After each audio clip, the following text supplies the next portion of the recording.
Hi, I'm Christie Harkin. I've been Magazine's managing editor for the past 4 years. With me is Andreas Antonopoulos, a longstanding Bitcoin evangelist and educator and author and speaker. Andreas, welcome to the Bitcoin Magazine Halving event. It's so great to have you here. Couldn't do it without you. Oh, thank you so much, Christy. It's a real pleasure. I've been a huge fan of Bitcoin Magazine ever since the first couple of editions. In fact, I remember one of the first editions was sold to me at a conference by a very nice young man by the name of Vitalik Buterin. Right, yeah, he started it all off and running, and we've taken it in lots of different directions since. So this is your third halving. And so we're going to be getting your perspective on the state of Bitcoin for each of those separate epochs and get some ideas of what you see coming in the next one, because goodness knows there's a lot of exciting stuff coming down the pipe. Absolutely, yes. I was lucky to just about catch the first halving in 2012. So lots of excitement. I came in halfway between number two and number three. Mm-hmm. Or no, between number one and number two. Yeah, so this is my second. So yeah, it wasn't much of a big deal when we did the second one. I think, in fact, Aaron Van Veerdam had an article saying we had the halving and not much happened. But it's always in the weeks and months and years that follow that things get interesting. So if you were to look at the first 3.5 years or so of Bitcoin, 4 years, leading up to the 2012 halving, how would you characterize that period? What would your impression of that be? I think those were the obscure years. Bitcoin was very much in obscurity, and very, very few people had even heard of it and had any idea what it was. So the user base was tiny. The community was extremely small. I remember going to the first conference in San Jose and meeting basically everyone, the entire Bitcoin community almost at the time that was in the US was there. And you could fit everybody in a room. It was quite tiny. There were a few interesting areas, little pockets of development. I know that I think by 2012, there was a London conference happening. There were some meetup groups all sort of springing up in lots of different places. Were you involved in the meetup scene back then? I had just started getting involved in the meetup scene. Yes, I co-founded 2 meetups in the San Francisco area, which is where I lived at the time. Yeah, and I think that now in terms of, say, development of things being built at the time, what were some of the more striking things from the pre-halving number one that really stood out as markers for you that showed that we were going to actually go somewhere with this? I was really excited at the time with a very interesting new technology called P2SH, or pay to script hash. With the emergence of a new form of address, which started with a 3 instead of a 1, something that's very familiar to us now, but in 2012 that was new.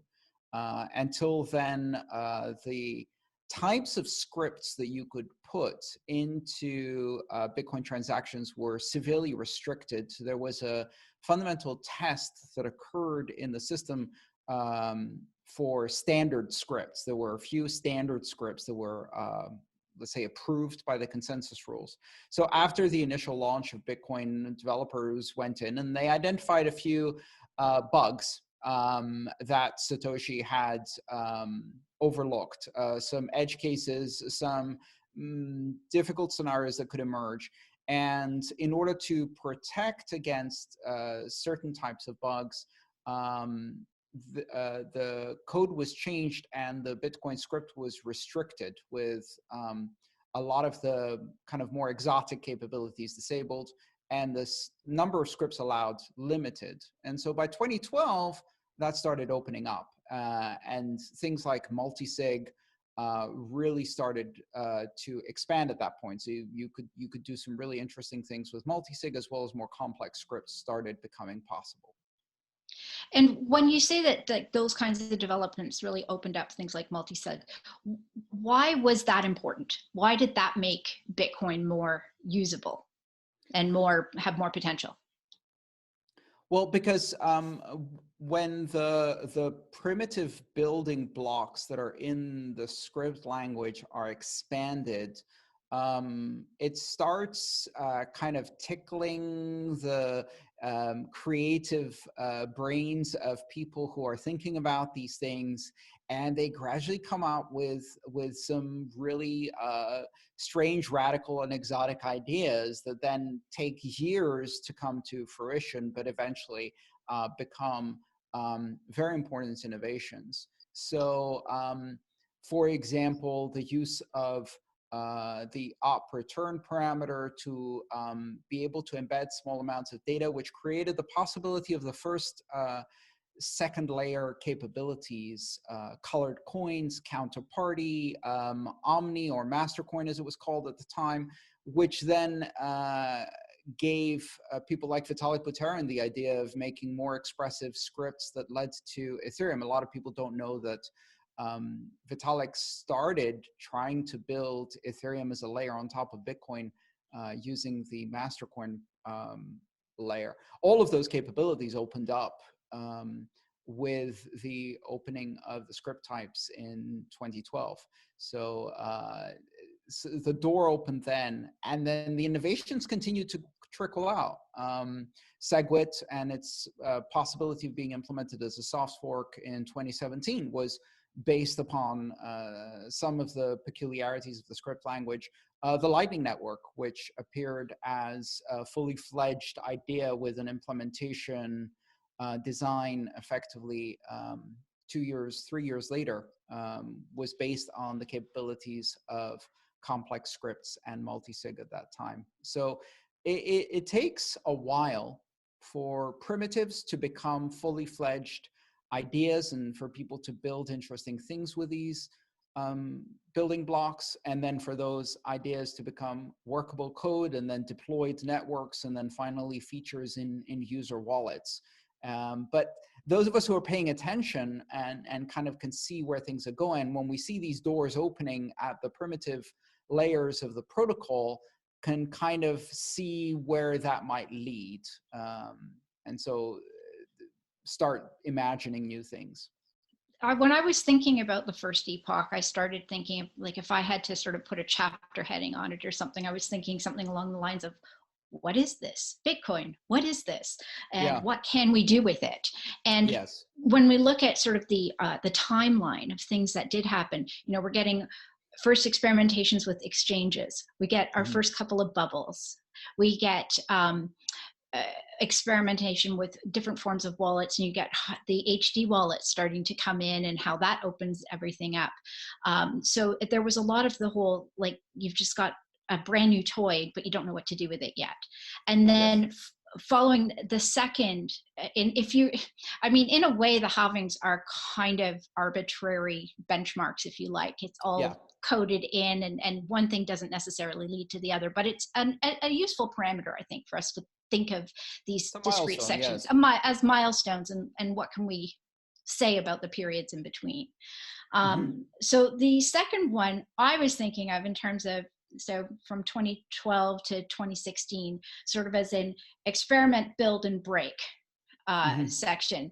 There was a lot of experimentation, a lot of building, and a lot of breaking. A lot of stuff went down in those 4 years. There was, and a lot of regulation started coming in. People outside started looking at Bitcoin and going, what is this? And what do we have to do about it? In fact, the first encounter I had with you followed your speech to the Canadian Senate on what was Bitcoin and how, whether or not Canada should be regulating it. So how would you look at that second period of Bitcoin? Well, the second period of Bitcoin, I think, is when people outside of the very, very small community started taking notice, and a lot of things, good and bad, happened. I remember 2013 as being this absolute tornado of a year where so many things happened in one year that it was a transformational year for my personal involvement in Bitcoin, but also a lot of really shocking and exciting things happening. What And really, we what comes to mind specifically? What's the one thing that really stood out for you then? Well, for me, it was back to back the appearances on the Canadian Senate floor as a witness, as well as shortly thereafter at the Joe Rogan Experience podcast, which has an enormous audience and kind of catapulted me into recognition in a way that I wasn't really ready for or anticipating. It was the beginning of my work on Mastering Bitcoin, the book. It was the first big rally where people suddenly got very excited. Some people got quite rich, and some people got quite greedy, and that led to a slight change in the perspective of outsiders who were now more attracted to the possibility of quick riches. It was the beginning of the first altcoin and ICO fever. And just an overall crazy year. I also remember it was the first time we saw some real cracks in the ability of MT-GOX, which at the time was an anchor kind of bedrock exchange, the only really big exchange that existed. And it really creaked under the strain and threatened to fall over, which kind of presaged what was going to come next, which was the biggest collapse of a custodial system in the history of Bitcoin. Yeah, the other thing that I think another kind of biggish event that happened right after the first halving was the takedown of Silk Road as well, which was Yes. one of the first big use cases for Bitcoin. Yes, absolutely. And the shockwaves that sent through the community and forced people to um, reckon with the moral, ethical implications of this technology on both sides. Yeah, those were two narratives that Bitcoin really had to handle or deal with, was the Silk Road side and the collapse of Mt. Gox. So you had that whole sort of Bitcoin is for criminals and it's not safe, which I think that took several years really for Bitcoin to really recover from and change the story and change the narrative and prove its actual value. Yes, it was a big setback, which I think set back the whole narrative by probably a couple of years. Then again, what it also did was it took the steam out of the speculation and the anticipation of riches, which again allowed the community to refocus. But I find those periods, the busts that follow the booms, to be periods when there's a clear out in the community, and a lot of the opportunists who have kind of flooded in order to take advantage of the rapid rise in price and to stake a claim and things like that, they get washed out. And what stays behind is people who may have entered the space looking for some kind of financial gain, but then are attracted to some of the principles and then stay and want to learn more about why it matters, why it's not about the price, why it's about openness and freedom and the lack of control and intervention and censorship of the traditional financial system. And so we have some very good conversations. It's also a great time for those of us who are doing work in the space to be able to tone down the noise and really focus on what matters and get down to work. Because when the craziness is happening during the boom cycles, there's too much noise and too much distraction. Um, and it's very difficult to get any real productive work done. So I ended up finishing my book during the next 2 years, and got a lot of work done building kind of education. And we did some of our best work, and I think the same thing applied with the core developers who were working on a lot of different things. A lot of people produced some excellent work. The Lightning Network paper was published at that time. Ethereum launched and started a whole new interesting chapter in this saga. And you know, everybody got ready for the next boom cycle, the next halving, and it didn't take that long. And that's what I would have probably be labeling the third epoch, the 2016 to 2020 was boom and bust, and also sort of the boom of the new financial products that started coming out. I think Right. that everything sort of, all of that initial interest that started in the second epoch really exploded in the third one, and we got a lot of the institutional interest in Bitcoin. Yes. And it's more than just the institutional interest in Bitcoin.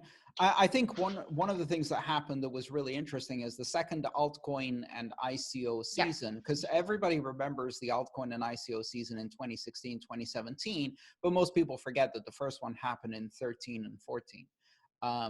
We had ICOs then. That's when the term was coined, no pun intended. And then in 2016, 2017, what happened, however, was that Ethereum proved one of its fundamental propositions, which was that it made it so easy for anyone to tokenize anything.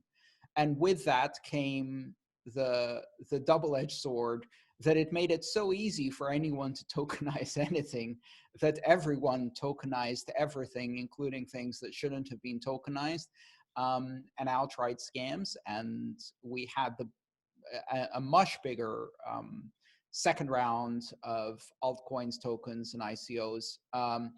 And when the space exploded in financial terms in 2017, that's when every shark in a suit piled on. You know, some people like to call that the institutional interest in Bitcoin. I think of it as sharks in suits circling at the smell of blood in the water and hoping to get a piece of chum for themselves. Because most of it wasn't serious institutional interest. It was very, very opportunistic. We didn't get the creme de la creme of the financial services industry. What we got is the bottom feeders of the financial services industry, and they flooded. But they've since a lot been shaken out, and now and again, exactly. As soon as the boom turns to bust, all of those opportunists get wiped out and make grand pronouncements about how they never really believed in Bitcoin. They're much more interested in blockchain, the technology behind Bitcoin, which is kind of a sour grapes response to failing to Lambo. It's really funny, but again, that gives us an opportunity then to batten down the hatches, focus on the important work, educate the people who are willing to stay and learn about the principles, get prepared for the next wave of newbies, and really start differentiating the signal from the noise. And again, it's a very productive period for those of us working in the space. That's when the Lightning Network was actually built, was after the boom. That's when I finished my second book, Mastering Ethereum. I published a couple of books about the Internet of Money in the meantime, but the second big technical book happened then. And here we are again. So where are we going to go? What's the one thing, pick, because real quick now, one thing that you were excited to see coming in the next epoch? Well, first of all, I think that the same prediction that I made the previous two halvings applies again, which is that a whole lot of nothing is going to happen. And for now, yeah, because the monetary effects, if any, and I'm not an economist, so that's not my primary area of interest, the monetary effects take quite a while to make themselves felt in the market, more than the speculative enthusiasm that kind of races ahead of any real fundamental change.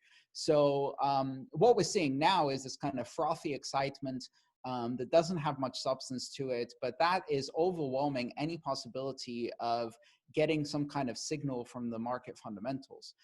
It's going to take a long time before the signal from the fundamental change in the inflation rate of Bitcoin's issuance breaks through all of that noise and becomes the dominant signal that really is felt in the market.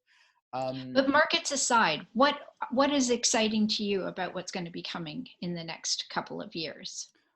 Well, I think the most exciting two developments in this space are the changes to the underlying scripting language that are almost ready to deploy, and I hope they'll be deployed faster than our previous change with SegWit.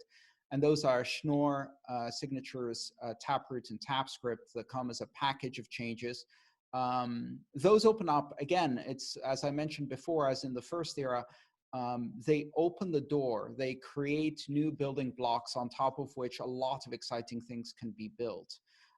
There's a couple of other potential changes to the scripting language that are being proposed that massively increase the flexibility of the scripting language without making it Turing complete. And those are very interesting. The other area of development is the maturation of the Lightning Network. To me, the Lightning Network until now has been primarily a fairly raw and kludgy protocol implementation, a prototype that is gradually getting polished, but the rough edges have mostly been polished off. And we're getting to a point where the user interfaces in the Lightning wallets, the infrastructure, the reliability of the system, the consistency of the experience, et cetera, are beginning to shine through. All of the efforts that have gone into the last 2 years of running production networks are bearing fruit, and I think that's going to monumentally impact how Bitcoin is used, how it's perceived, and really transform the environment. Until now, a lot of what we were doing with Bitcoin, at least on the surface, was stuff that you could also do with traditional financial services. Lightning opens up a whole new dimension of time and space. In terms of time, we're talking about transactions that take less than a second to be fully cleared, irreversible, and trusted, and where you can do thousands of transactions per second, potentially. And in addition to that, the opening up of the dimension of space, where until now, the minimum transaction you could do viably on Bitcoin was about $1 to $10. And we're going way below that to sub-cent transactions, true micropayments, and even nano payments below that open up a whole range of applications. What's interesting is that now we're talking about applications that are unprecedented, that simply do not have an equivalent in the traditional financial and payment industry. And once we start exploring those, that's when this technology really comes into fruition. That'll be really exciting to see in the next couple of years and beyond even, but it would be good to resume this conversation again in another 4 years and see where we are and what else has popped up as a really promising development. everything moves exponentially quickly as well from where things were every 4 years. Who knows where we're going to be in another 4. So yeah, I think though a lot of people are anticipating something momentous happening at the moment of the halving because it's been pumped up by all of the reports. And we talked earlier about milestones. Milestones, the word comes from markers that were put up every mile on Roman roads. And just like when you pass a mile marker, not much changes in the scenery. The halving as a milestone will be completely uneventful. In fact, we hope it will be completely uneventful. From a technical perspective, the difference between block 629,999 and 630,000 is going to be nothing. It's going to come across as a somewhat anticlimactic experience, because within that experience, we will see the fundamental experience of Bitcoin. And the fundamental experience of Bitcoin is tick-tock, new block. That's it. Perfect. It just keeps doing that. It's dead. It's about to die. It's for criminals. It's not for criminals. It should be regulated. It shouldn't be regulated. All of that noise. And in the meantime, what Bitcoin does in the background is tick-tock, new block. And continues to chug along 24 hours a day, 365 days a year, completely unstoppable. That's remarkable. Yeah. That's the remarkable thing about it. Exactly. And that's what's going to happen during the halving. Nothing's going to happen because by design, nothing is supposed to happen. And then once it's worked, then people can go back to, oh, it didn't die. Now we can see what the economic impact might be, or other things that will come as a side effect of that. Everyone will breathe a big sigh of relief, except for those of us who are kind of grizzled veterans who've been through this before. We'll continue, and everybody will forget all about the halving. And 3.5 years from now, I'm going to be explaining it all over again to journalists that are going to be asking me about the possibility of a death spiral imminently, which happens so often when new people come across this technology and misunderstand it quite dramatically. No, that pretty much sums up, I guess, all of the good stuff. Thank you so much, Andreas, for doing this again, and we'll see you in another 4 years. Absolutely. Thank you so much, Christie. I hope to be around then. Indeed.